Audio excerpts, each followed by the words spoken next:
అందరం కూడా తెలుసుకుని జీవితంలో పాటించవలసినటువంటి తుద ప్రసంగం కృష్ణ పరమాత్మది. దీని తర్వాత ఇంకా వారు మాట్లాడలేదు. అందుకని ఇది లోకాన్ని ఉద్ధరించడానికి ఉద్ధవుణ్ణి అడ్డుపెట్టి చెప్పారు. నేటికి 7వ రాత్రి కలియుగ ప్రవేశం జరుగుతుంది. 7వ రాత్రి లోపల ద్వారకా పట్టణాన్ని సముద్రం ముంచెత్తేస్తుంది. సముద్ర గర్భంలోకి ద్వారక వెళ్ళిపోతుంది.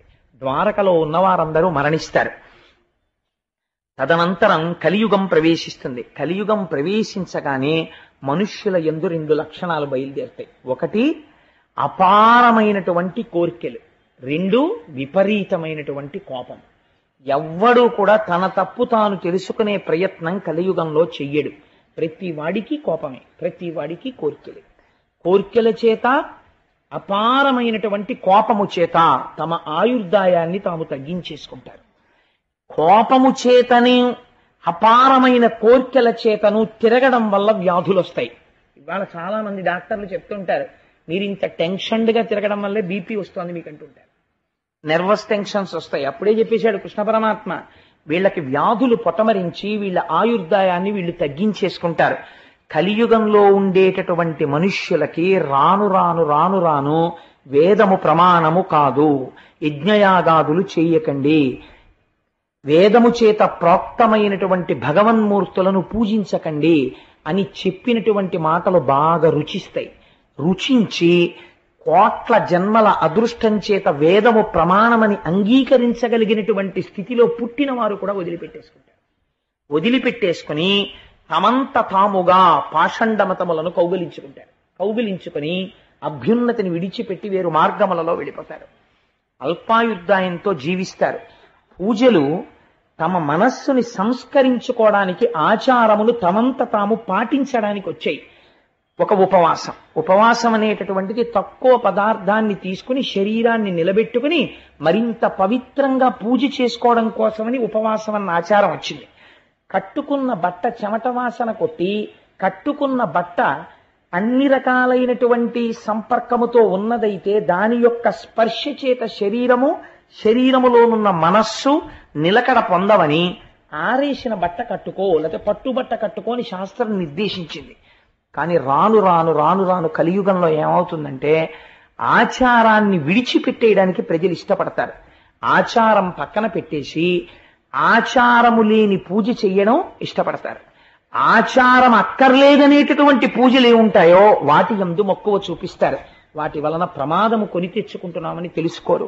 అంతఃశుద్ధి ఉండదు, చిత్తశుద్ధి ఏర్పడదు.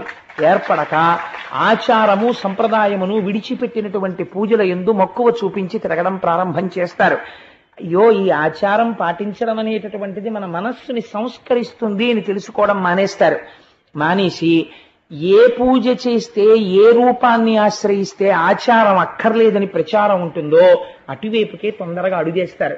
కానీ దానివల్ల తాము పొందవలసినటువంటి స్థితిని పొందలేము అని తెలుసుకోలేకపోతారు. ఇవన్నీ కృష్ణ పరమాత్మ చెప్పిన మాటలన్నీ. ఇంద్రియములకు వశులైపోతారు. ఎప్పుడూ ఇంద్రియములకు బానిసలై ఇంద్రియము చెప్పిన మాటని ఎదురు తిరిగి నేను ఎందుకు అనుభవించాలని అడిగేవాడు ఉండడు. మనస్సు కంటితో అనుభవించంటే బానిస అయి తిరుగుతాడు, చెవితో వినమంటే బానిస అయి తిరుగుతాడు.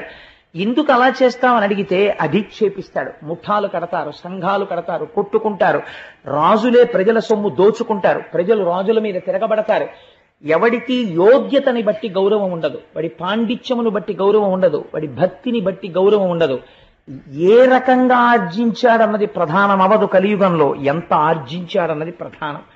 ఎవడికి ఐశ్వర్యం ఉందో వాడే పండితుడు, ఎవడికి ఐశ్వర్యం ఉన్నదో వాడే పెద్ద పెద్ద దేవస్థానాలకి ట్రస్టీ. వాడికి ఆచమనం చేయడం కూడా చేత కాకపోవచ్చు, కానీ వాడు ట్రస్టీగా ఉంటాడు. ఎందుకు? వాడికి ఏమొచ్చు? వాడు ఆ దేవస్థానాన్ని ఏమైనా సంస్కరించగలడా? వాడు ఏమైనా నడిపించగలడా? వాడు ఔదార్యం ఉన్నవాడా? అక్కర్లేదు. వాడు ఏమైనా పూజ చేయగలడా? పోనీ ఓ అయ్యప్ప స్వామి గుడి ట్రస్టీలా 10 భగవత్ కార్యాలు చేయించగలరా? వాళ్ళ డబ్బు తీసుకొచ్చి భక్తులకి పెట్టి మీరు డబ్బు ఇవ్వకండి పూజలు చేసుకోండి అనగలరా? అనలేరు. కానీ ఎందుకు మరి ట్రస్టీలు అవుతారు అంటే అది కలియుగం యొక్క లక్షణం. కాబట్టి పనికి మాలిన వాళ్ళు వెళ్ళి ఆలయాల నిర్వహణలో పూనుకుంటారు. పూనుకుని ఈశ్వరుని యొక్క స్వరూపాన్ని ప్రజలకి అందించడంలో భంగపాటుకి గురైపోతారు. కాబట్టి అందరూ ఎంతసేపు గుళ్ళ చుట్టూ తిరిగేవాళ్లే కానీ అసలు కలియుగంలో వెళ్ళవలసినటువంటిది భగవంతుడి పాదములను గట్టిగా పట్టుకుని తరించిపోయినటువంటి మహాపురుషులైన వాళ్ళు ఉన్నారు. ఒక రమణ మహర్షి, ఒక రామకృష్ణ పరమహంస, అటువంటి మహాపురుషులు వెళ్ళిపోవచ్చు, కానీ వాళ్ళు తిరుగాడిన ఆశ్రమాలున్నాయి.